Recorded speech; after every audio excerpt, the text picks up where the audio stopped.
and the one na mutwa mu cocoa gu say yentiasie cocoa no John Mahama buy or the 128 to so and John Mahama de 400 asat to so enti cocoa na mutwa gu ye no ba wutwa cocoa gu we kwasia wo because me ko me medua cocoa ma and the one na ye kwasia. This is a lot of money we nyina buy the MPP before oma edin oma hu say omo party no ye ton MPP na say 90% of more executives in their docket is sitting. That executives are making edaho ehome. It's more party no. I am telling you, when the nyansa and kamo guno, is than so. They all ending up in jail is high. Now when you go on a year Ghana Fire Service on my Facebook page, today something happened at Adabraka and the rate at which Ghana Fire Service are responding so quickly. No, I keep saying, say, if we stay out of their way, if we allow them to do their job. Our job as citizens is to assist them. And how do we assist them? Open the road when they are coming. We should not block traffic. Say, you need a hydrant. We need to help them and locate. Say, what we are supposed to do is to stay away from Omujuma. We need to give them room to work. That is our job as citizens. See, a fire service ba. Now, who's a fire service to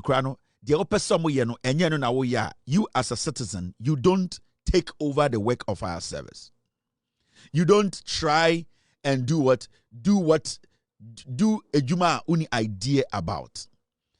We know say our fire service no ever deficiency kakra over the years.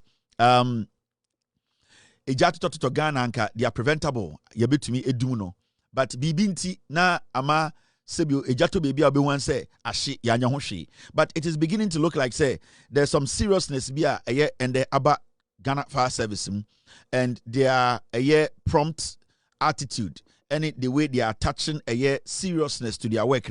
People like us and everybody with platform, we should try and project Ghana Fire Service very well. We should let people understand to say bibi nkoye na efa ejahone ade you should be able to access the Ghana Fire Service easily. You should be able to call them and then you see, to prevent fire time a factor. Say eja ebeku obi anase eja beduma, every second counts. Every second counts. Enti say eja todan bi mu a na say your fire service double bar. Or say TSA say taxi bi a block kwan no, say obi chikelewole no a block kwan no, say station bi wo ho na so mo park ka na block kwan na. Every single minute be a fire service truck na ejina ho ye pin yembie ekwan ma mo no nipa bewu ejapade ebehye. So as Ghanaians we need to understand say eba fire service ejuma na it's all got to do with time. 2 seconds, 3 seconds, 5 seconds, it can save a child's life. It can save somebody dying. We should not play with about fire service Juma Ghana. That's what I'm saying, say. And then I saw something and I realized, say, we need to as citizens understand, say, or see a boa fire service for no. You're from a mom location, we should be specific. Baby a person moko, baby a adenesi. So oko hu say jato baby na offer fire service. Fire service for no far. Chere baby e jana wo. Do your best and explain to them exactly where e jana to. And say what is the fire service car ba Agyapong ho. Say car bi e jina kwan ni mu a mo around no. E wo say mu tietie mu gu sa aka and say ontwe no ho free kwan ni mu na fire service mbesene nko. The same applies to the ambulance service. So what is the ambulance ba? Na say we citizen because unim. And then ujina wa obi de taxi a block a fire truck ana fire tender ana whatever. Ujina wa we for do nsa no. Ochina ebetumi aye wo. Ambulance bi e ba be save wo ana se wo ba. Obi de taxi be sikwan mu. Ebi ana nke ebetumi save wo na akokun ba na akokun yire na akokun ankasa. Inti we need to understand say when it comes to fighting ana fire, time is a very valuable factor. We cannot underestimate time. A second BR is important. And I saw something on their Facebook page, and it's got to do with Adabraka. The raging fire that broke out at a warehouse in Adabraka, Accra, has been confined and prevented from spreading further.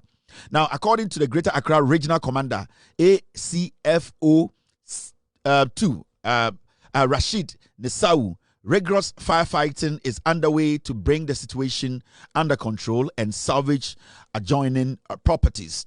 More details soon. So, your fire service for now, Omokono, they were still giving update on Facebook, and this is what happened when the cameras got there. Hello, viewers and followers of GNFS Facebook. We had a distress call at 15:13 hours. Exactly 15:14 hours, the first appliance had moved. 15:17 hours, the first appliance had arrived at the fire scene. As we speak now, we have been able to mobilize 5 fire engines, a private tanker from National Security, a turntable ladder, and firefighting is in progress. We've managed to confine the fire. I want to inform the general public, residents around and factories around, calm down, because we have been able to confine the fire and there is no panic. There shouldn't be any panic. I just want to assure everybody. So this is to assure everybody that as we speak, we managed to confine the fire, and very soon we are going to declare that fire is under control. Thank you very much, ladies and gentlemen. So, hello, viewers. This was on the spot reporting and updating people on their Facebook page. Ejana ebayeno, jumadia omudi, ediakon edien, ejana na isi ewa adabrakano. Warehouse biya ejatoho, they were working around the clock to make sure say ejano edum. So as citizens, our job is to help fire service, help the ambulance service, help the police. Every time you better say fire service car ba, ambulance eba, ebia police ba, siren eba no, try and give way. Me assure say ebia dabraka omu bi emuma omo ebedru ho quick no eno motumi save Japade eni nipa. So this is an educational. I was saying nyina yetu ye hofo esua ade frim. Ebia ende ye obi obedwe say fire service for there omo ba Abena bebi omu gina no mu gina na ka bi gina ho obu ho a wa park wo ekwan mu fire service bo Abena kwa no odidi fire service ni natem. And these are the things I was say esua oba abrochira. Dia ya ne say ye ne eti abrochira ye mu bi ye kɔ Ghana na ye twi ye nkwase accident cars no abrochira e wo Ghana na se ye hu se fire service kra ka e ba na ye bɔ siren ye bɔ Abena na ono bɔ Ghana pese o kyerɛ se onye ready so betu ne car. Enso sa boga kwase ya ɔte America na se ɔte fire truck ni su 1 mile na ɔpɛ bebi de ne car gina adentra. Esi bebre wo Ghana for tu kwan kwa abrochire. When they see ambulance, when they see fire trucks, omote fire service car pe no mo park omo yi omo car free kwan mu. Because fire service car e pem wa wenya asem and also pem na wenya asem. Public transport e pem wa wenya asem and also pem na wenya asem. Aya ambulance e pem wa wenya asem and then also pem na wenya asem. Enti we need to learn. Amanfo to be fra brochire no matter nkwase aka bi etwi kwan e car e wo ye kwan so.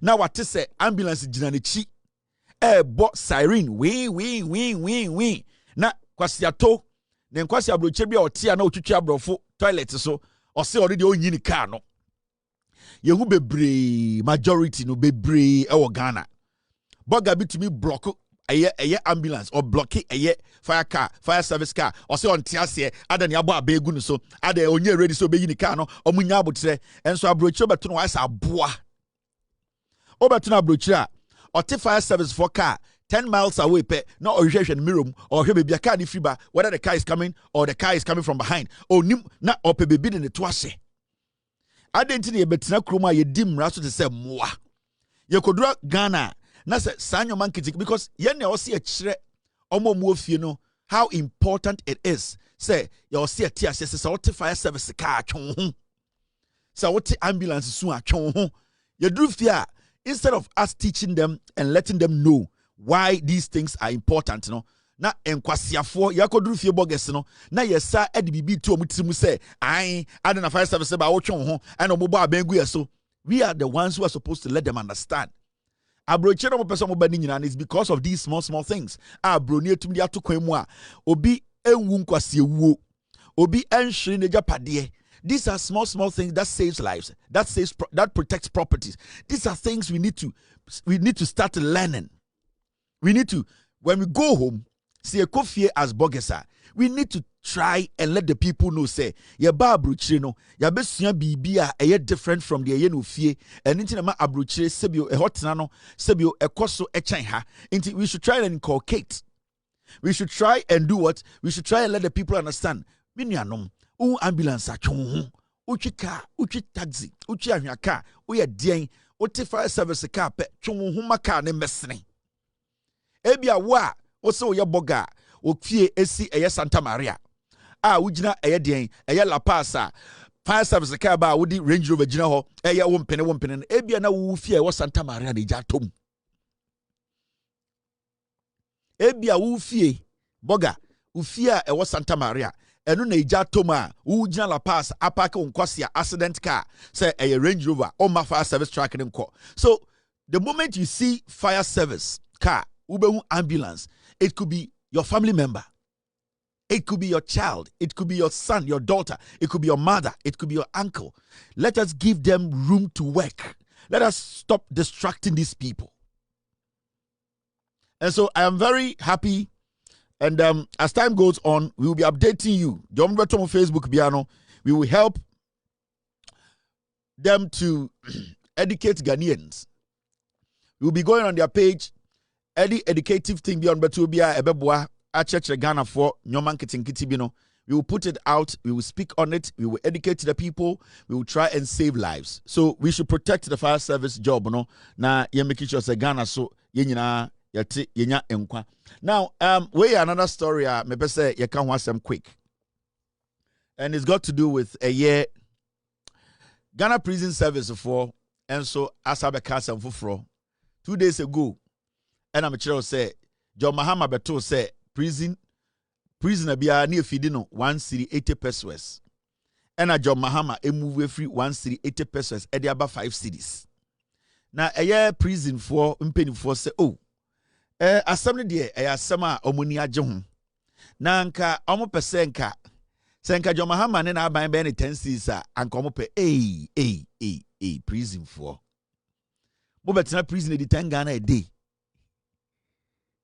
inti de ye nyina nto ye dim say money je sibia papa ne kan we were pushing for 10 cedis for the inmate feeding, but 5 is still an improvement. Omo see Omankasa de nanka 10 cedis no per prisoner.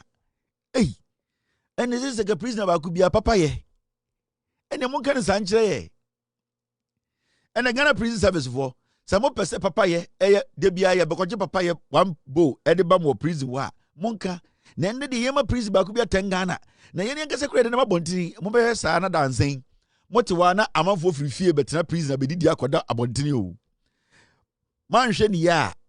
Moti prison wana mobere adiache anajo 6 na man for salary about say omo ye temporary prisoners na omo ba be didi na omo didi wi anoma kofie because obi wo prisoners say e man 10 Ghana a day and they say ye jejira bontin say wuram ne be didi na asa kofie munya abotre asamba munya abotre mun manage 5 cedis ne kakra prison service mun manage 5 cedis ne kakra na abanwe entoto nyoma sibia John Mahama abanwe entoto nyoma na yenim se eye de bedum brebi prisoners one prisoner bia be man 20 Ghana normal abanwe de omunim de omoye but 5 no mun manage na na do dan kwakufu adu wini no one aboze gidi nkwasiafo no ba na omo diskari nyina enehwe obi asra no ko oye demonstration you can't blame them because aban na ewo ho no na sa aban nka no kre enti we are begging Ghana Prison Service for penny for 10 cedis there se sie mo mpa de 10 de bedding mo manage 5 no e se ankran for mo ho wa giatum e wo prison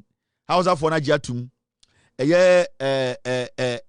infant for na giatum awona for na giatum e wo prison obo mo nyina obi ehun se 5 ne ye enti yesremo se ka se ye 10 cedis there and e kire anopa mo bie mu gate no because yen jina bontin di 2 cedis na yen tina prison di 10 cedis enti wan hwe ya inmate na be befra bontin be ban muntumi contain munya abotre asamba munya abotre mo manage 5 na saa mo manage ni kakra time do say be 10 yen tina prison di 10 Ghana a day asana mo kan nya nkran asebo amanfo tina prison di 10 Ghana a day ne na mo ho twi okada the whole day 8 Ghana asama na okay yentina edunyoma edu sometimes you maybe me minim ya me yentime pese me masem me twene tintintin na akoya asem bia I say Kevin de asamba oni abotre na Kevin de asamba nya abotre na o ye nipa intina me twa so kakra no enti munya abotre school feeding kura 2 cedis so say 2 cedis 50 pesos 5 cedis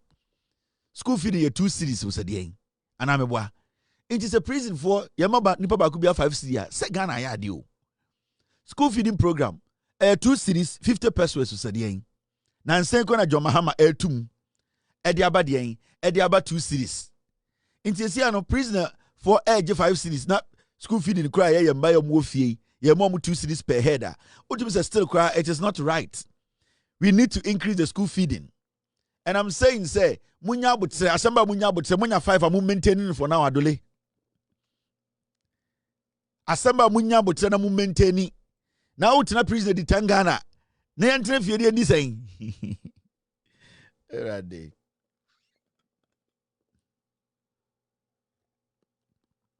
1 cedi 80 pesos and na obiadi e prison. Enti hanka 100% increment ebeye another 1 cedi 80%, 80 pesos. And the mover could do from 1 cedi 80 pesos to 5 cedis. Inflation will form and the ebro egu bayire bu and the emo eduane bu. Nti munya but mo manage 5 no. Yama 5 was up 10. Boko pre 10. Won hwe ye yo. I want so won hwe ye kakro. Now, what's in a prison? No, what's it? What's in a prison? No, what's Papa? What's in a prison? No, what's 7 on fried rice? What's in a prison? No, 3 square meal a day. Yata say, Eba Bruchira, prison, what 3 square meal a day. Now, young one, young drew ho. I young cousin, young bankasa, what was school, no? Young bankets and kitten, what's 2 cedis, 50 pesos a day? Yes, that one. Our 1 manage 5 cedis, Nika Cranka Cramayen. Aye, your power chopper papa. Oliver Twist and Yama Ben and we no prison hono. Nanka, mesinka mubo say yen nyina anopa. Enyumbre ye temporary prisoners. E hona ka mubo temporary prisoners or Ghana. Ain. Emo 6 no masala wa bonten. Mumbie ye bedidi. Ain ten Ghana. Hey, na ten Ghana ye nyina bonten. Omoba 6 o'clock by 6:45 no munye di ko. E hona ka mubo temporary prisoners or Ghana. Obi abotai e suit bibia clean adan also a temporary prisoner. Na dan Ghana card so. Ain. E wo 6 aro nyina nsawom gate ano. Obedidi akofie. Munya butre ye be the 10 Ghana no enye sesia 5 for mo manage why I asamba munya butre prison for na bude munya butre. All right, now let's take care of some other business.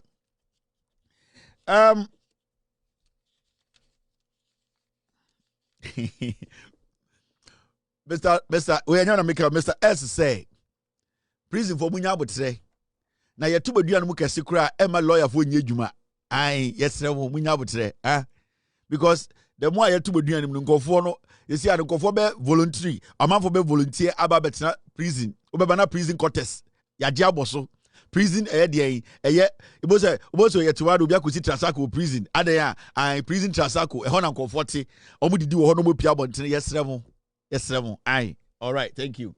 Now assemble nyina na and ye de ato ha bi chirechire mi. And ye sorry ya the finance minister or say the president of the republic John Dramani Mahama or Ghana for nyina so no or say why instructing to say cocoa bottle ba kubiano onfa 400 Ghana tete Ghana is kind of 4 million into so TNBM finance minister Ato Forson announces a 400 Ghana cedi increment in the price of 1 bag of cocoa. Yes sorry ya NDC are buying, led by John Mahama. John Mahama are instructed Ato Forson or finance minister say, Cocoa Kuenibia or Ghana Biano. In less than 9 months, Amoba Abemu. Or percent or sade 400 Ghana, eka 128 Ghana no dema, and the 2 cocoa bags, no. And yes, sorry, John Mahama de Tete Ghana sikan 4 million and asadi atoso. In one window, and as a 1 cocoa season, 1 window, John Mahama to cocoa mumprenu. NDC, 1 cocoa season, John Mahama to cocoa a mumprenu. In less than 9 months, John Mahama, everyone said 9 months. Another 10 months. John Mahama eba bemu 10 months pepe penny. October ni wumi. October pepe penny wumi. 10 months. Busumi du. John Mahama any NDC bedi Ghana so. Omo timi atu koko mu emprenu. First one omo tu mu omo de 128 Ghana na toso. And busumi mienu echi no omo sa de 400 Ghana asa toso. tete Ghana sika no 4 million. Intende cocoa bag biano, John Mahama ba abemuno, or the Ghana sika okikaboma, yako beye 600 Ghana cedis, and or there 2 cocoa bottle back biaso. 600. And John Mahama nyendi afibako ewa abemu. NDC for ND afibako. And some of the Ghana sika 600 Ghana, tete Ghana sika no 6 million. And dia to cocoa bottle back biaso. Intende uye kwenia uye cocoa ni na se oti cocoa bottle back bia John Mahama say sikana ewo ho dada no wasade eyedien 400 Ghana sa pe so. Na wenya inketia eninam nwure bi mu se omuye Ghana fo bi. Uhwe omu si echi Jimmy intimi buso. Mo time cocoa intumu baye NDC abande 128 to so na mu twa mu cocoa no tugu no.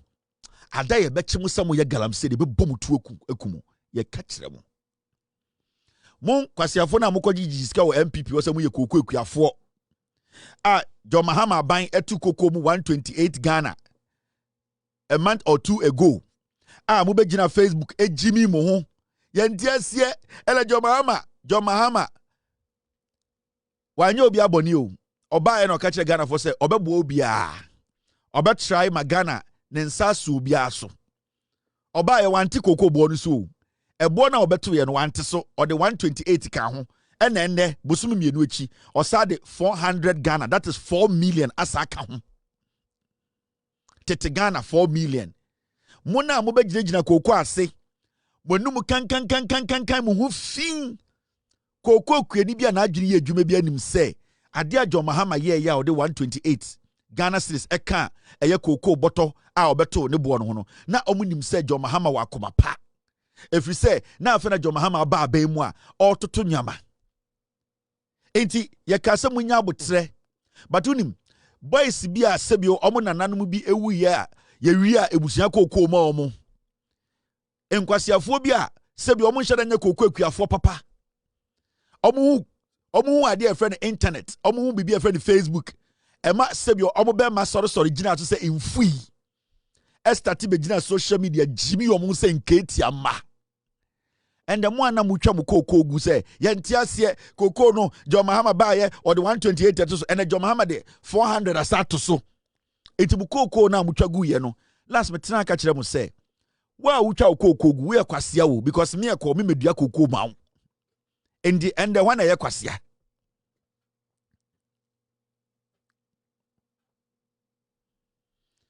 This is a lot of money to put on cocoa bag. On say when you now buy the MPP before my edin, that is Omo who say Omo party no ye ton MPP na say John Mahama chere amemuase or chere seni ye bumain.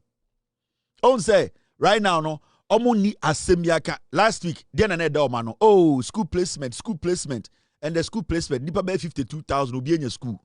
What is Omaka school placement in wasem dabi because just say MPP ni egu. Until I'm going to go for Sikejadi Abranye call MPP na enye ye biem. Wait, time I make Kaiser John Mahama baya or the 128 cocoa botoso. Yenya MPP in Kwasiafo no mounty every radio station and TV station. The videos are there. Yenya MPP bloggers in Kurasifo ma.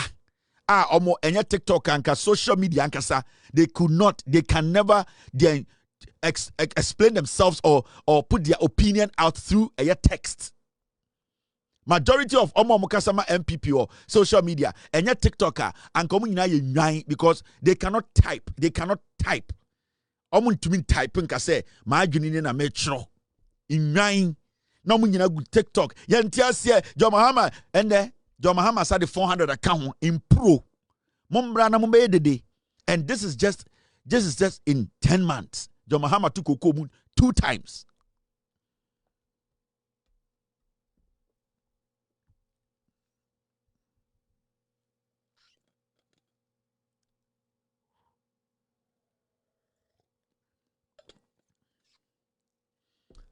Well, and what the government is doing, we are Ghana near. Sabi ochire we Jimmy. And I say MPP a party a mi ko ti omo. E dey na MPP e de into mo petumi on be den. MPP pe to me, MPP ye campaign, MPP pe flag bearer. Now a bear dang. Flag bearer and bear dang. What is the flag bearer coming to do? Oba bear dang. Say Bawumia bear flag bearer of NPP. Na wa bear dang. Oba bear the obesi school. Say Kennedy bear flag bearer of NPP. Na ye nyina in 4 years and 3 years no. Na ya koto ama no wa bear dang. And there's a question I've been asking the MPP. Still, I want to be my answer. Because one, you pese a child be almost a mobile bay, ebe my catch it, Bombedi Ghana so. Mobile dang. Bawumia pese me be the MPP nim, me pese be the MPP nim, Kennedy Agyapong pese be the MPP. Now what be dang, ye the flag bearer no mawa. That obedi president, obey dang. What are you coming to do? Obesi hospital. Obey kwine. Obey dang. Ube finish agenda 111 no. There na ube ye. Still among can the mobile be because you nim your problems. Ghana is here, I mean nim your problem. We ensure any problems are. And when problem no day, you know they call Jesus. Unless problem day before you could call Jesus. Right now, you take Ghana is here no. Me nim baby a problem no war. Ain't party MPP yeah primaries there. Not na more by day. Mo to me mo the heading.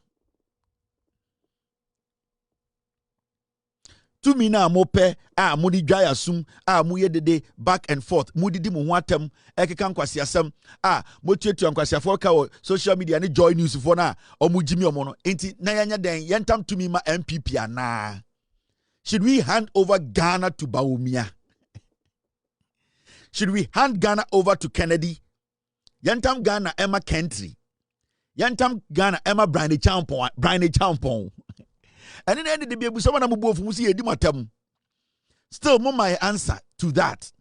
Iti yentam Ghana ni fama Bryan Acheampong ana. Na onya den. Na o me den, na Bryan Acheampong me den. Yetam Ghana de ma Bawumia na o me den. Bawumia be what o me den. Obebi adwuma. Obeye kwan. Obema city na den aba 1. Obema inflation ako 0. Die na Bawumia ba abeye. Yeti krom ha mache ma Wontumi ni Bawumia nam tio. Ka kire wo ne me se.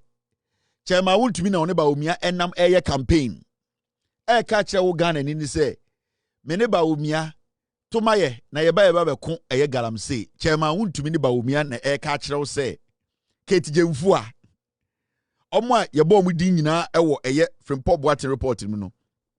Especially Chairman Wontumi. Oni Bawumia ye campaign ka kire wo se. Ma Bawumia mbra power ne yembe ku galamse. Chairman Wontumi ene Bawumia nam. Urade jagobo. Chairman Wontumi ne Bawumia nam. Ena munkurase ka kire Ghana for say, I mean am ye Chairman Wontumi me ne Bawumia ne nam. To abama Bawumia na me ne Bawumia mbe ku galamse. Chairman Wontumi.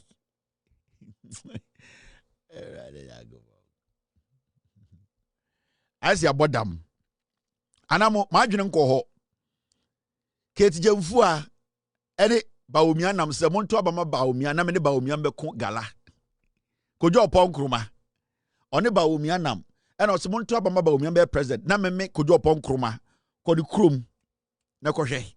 Na one Bawumia mbeko gala. Na se wo tibi wen. Asem we normal a wo tibi wen. Na Chairman Wontumi ni Bawumia na nam na o lead Bawumia campaign. Ena ono aba o ho be ka che say ai me Chairman Wontumi me ne Bawumia na nam o. To maye na ye be ko galamse. Chairman Wontumi. Interior show say Chairman Wontumi oye campaign ma Bawumia no oye campaign ma Bawumia so omo ba be ko galamse ana. Wa sa na wadwene yo. Say omo ba na galamse na ekoso no oba na ono abekun galamse na weyi galamse free o Chairman Wontumi ene Bawumia. Enti Chairman Wontumi ba ne nsama aba nyina ewo yoko ni nyina no sa nsam nyina ebekoso yebebusa ni mu. Erade jagobo. It's very funny. I see a Jimmy. I say MPP for us obi a Jimmy wom. May I sure say election na MPP mu lose ye no. Ena eye COVID-19 injection na eye de adjuma menu kofa ba na poison no. Ni mienu aka abom nta se mu nyina mo Jimmy. Sa poison na Agyapong kofa by say COVID-19 vaccine. Any election na muluzi no aka boom. It sometimes I say MPP ni bi ejimi. I said something that is supposed to be a normal conversation. I say MPP for you ejimi after 2024 elections. Like they can't think again. I say they have all naturally become stupid. Like Obi na onim say oh where the MPP ni oh where there say you enim no where there no a reason. I say suddenly omu nyina abodam. I saw kasa I saw omu di bini. It is shocking. They say, one pound or two, because MPP ni way dear. It's so interesting.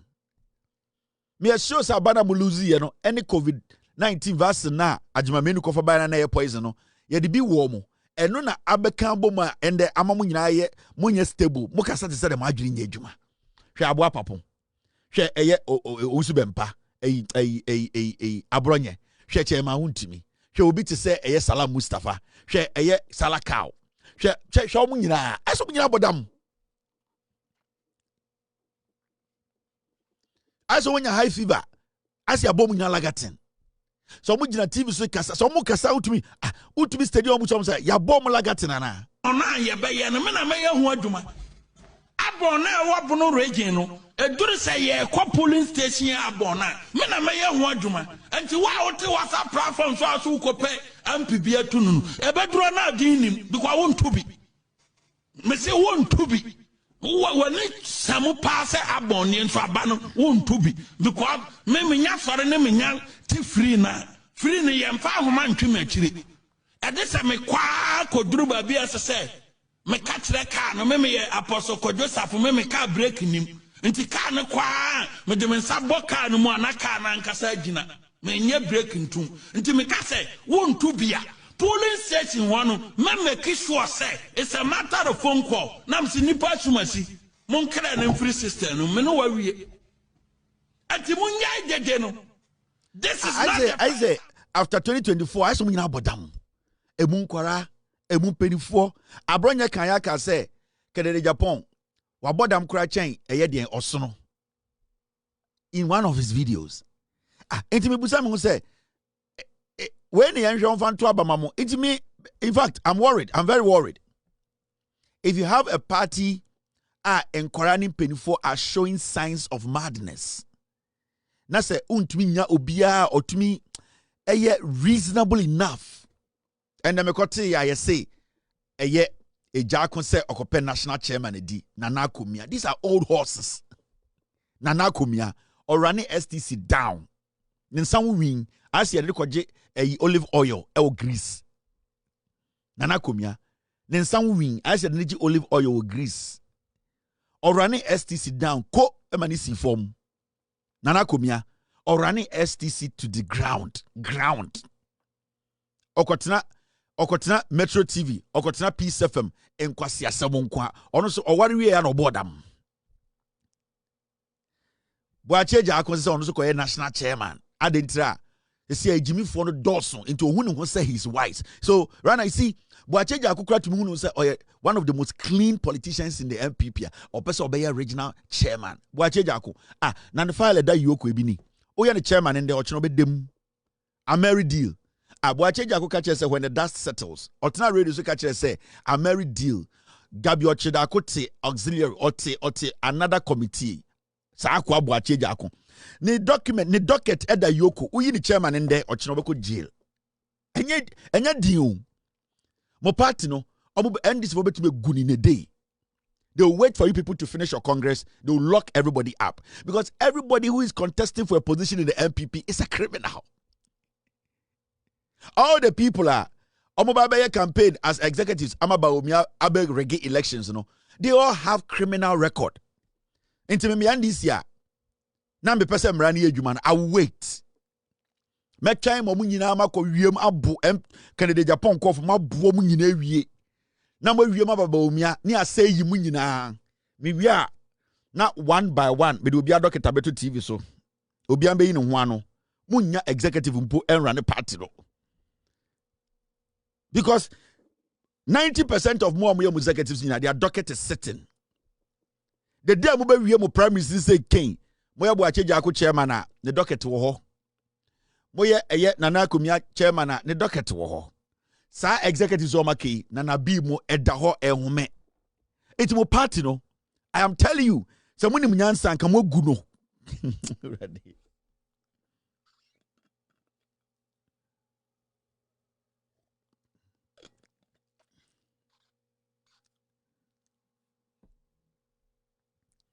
Someone in Nyansa, the Abronye mo ye Abronye we case than so.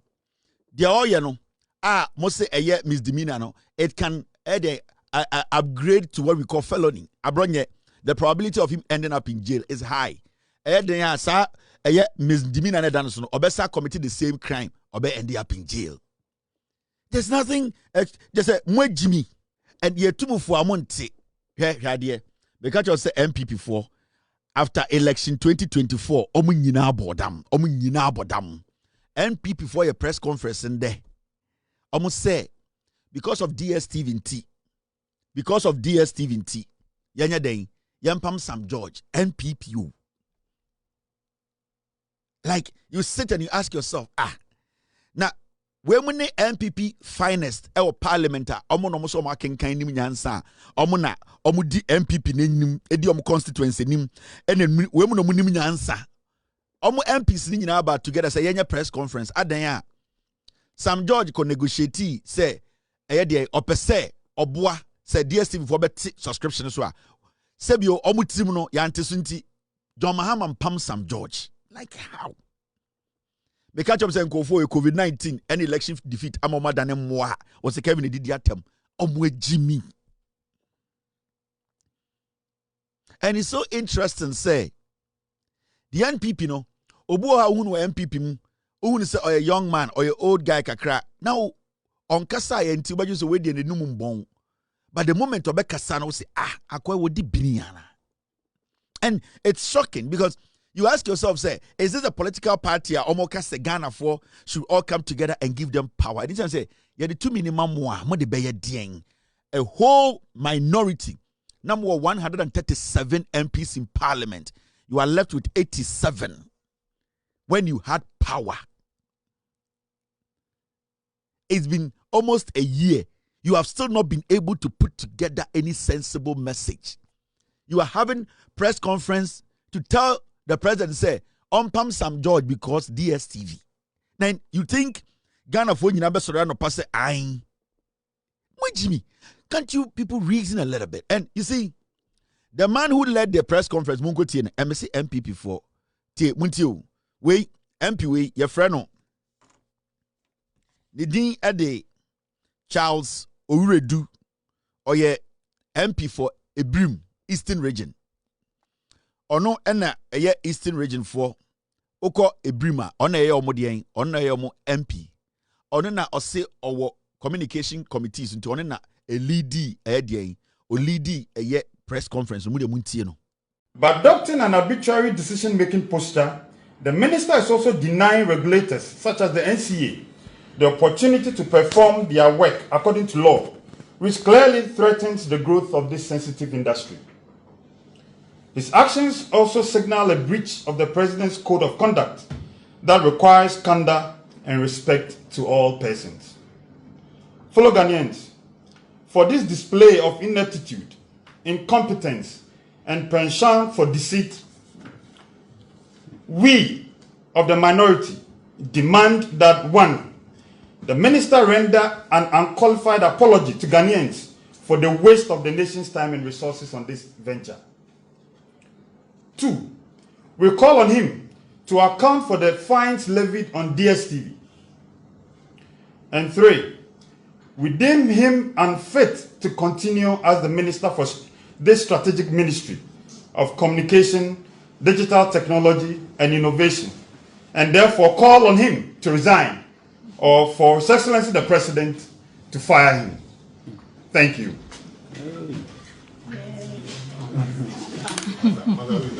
The journalist of one crest, don't know. Trinity. Only free a brim. Eastern Region. Or your first time MP. Onye. The now can kind in or catching the constituency says suma na me suma me won kran no se me mbra na me bedi monim na me fa mpunti mbra na ebrimfo omabra bon sesa na omunya nsupa nom omunya adwuma nye yentumi nya kwan yentumi enya den ensi schools yentumi mbie kronim yentumi ma nipa omwom sebio yentumi ma omunya jetre entumi ndi edwa enhwe omo ho ema sebio omo so ehonto omo no wabetena nkran oye press conference wabone to powder wahye G string ena sebio wemia corset na nitiko flat se eye Saturday fan ena osi oye press conference adentira ni krom ebrimfo soma ne bankran no the problem is say adie bi efe di DSTV o hwesi bi anim tina o hye G string wa hye G string no to na ne tiko peja na nka wo hye G string e na otena mo tiko peja G string ne emia ne so a wa hye G string abetena TV say ebrimfo soma mo soma me no me wankran na ma hye G string emia me so a enti DSTV ne hia me na ebrim ho no Eastern region no omo sma no uko the whole ebrima DSTV o 110 unim ni krom amenche oni krom dia koso oni krom in 2024 enie soldiers destroyed 3 champaigns in anti-galamsey operation on Ebrim River. This is when they were in power. When your press conference say what problem with this hensua eye omo the constituency sorry omo nom kwasia ya hye G string abetena nkran wa hye chef of water de say kaftan also oye press conference the ehia no any DSTV ebrim fonsu ma menche ebrim kro no hwe under NPP 2024 October any enso Jimmy for waiting nkran why the tisa lasco fan ena odi G string emia no hwe abetena also ono ontiase President Mahama Mpam Eden Sam George Adanya DSTV way first time MP na unjimi ya na mabetena habo abaso hwe nsua ne nkofo video am lecture on 2024 this story we are share a 2024 story na MPP no wa ban story we are share a 2024 story Galamsey illegal miners resume pollution on Brim River 4 days after military action. October 15, 2024. Na MPP no power. Henso no. Kwasia. Kwa mi dinko of what tema no reason me buni papa na wo se mi di obi atema na osatani no wejimi. This is his priority. The priority no say John Mahama, DSTV, Sam George, entumi antisunti, ebrimfo wu se moa. Omo do ba nkran. Se bra, na beka bi momo, na nyoma nko ye wo bukrom no. Odo kwase agujantrafo so ahye G string. Ema emia wo hwe abegina wo se, o kan brofo DSTV. Na ukrom ebrim. Na wo ye omo do abama wo se bra krom no. Bebi a wo to abama wo no, omo DSTV fo omo ho ben. Wo ye jimifo. Utisa Lasco fan. Na akwa we mu ne nanam Ghana e Jimmy Fonum gu parliament. And Jim can say MPP for after 2024 election no omo nyina abodam omo Jimmy.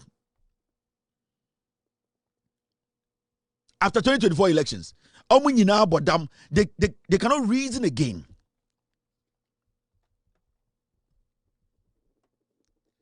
Until right now no, the priority pa no say mo MP na mo sma na ebrimfo a mo wo eye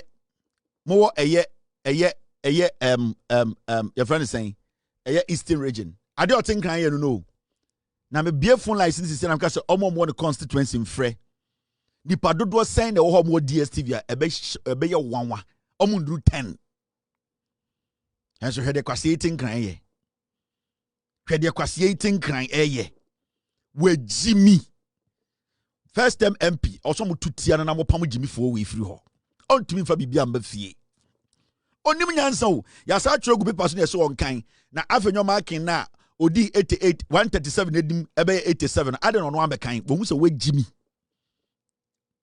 afenyo marking na ono odi 187 edim na ono di anim eje fans ni nyina gi sika ni di na I don't know am a kind statement because who say we a Jimmy for statement afenyo ma ken anka so di anim no ni krom winiba oni nsuo mpo obenom ni krom nsuo asai and so the minority because you are foolish mo Jiminti your priority is DSTV and I watch a G string abetna green one watch a G string green one abetna TV so watch a green G string Sibia rhyme green G string abetna TV so why we tikosa last fan all kind DSTV statement. By adopting an arbitrary decision-making posture, the minister is also denying regulators such as the NCA the opportunity to perform their work according to law, which clearly threatens the growth of this sensitive industry. His actions also signal a breach of the president's code of conduct that requires candor and respect to all persons. Fellow Ghanaians, for this display of ineptitude, also follow Ghanaians.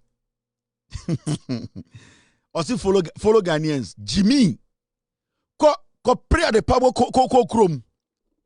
And Kamino can say nanka to chrome what tax force. What catch him from more chrome so mo form na insi form.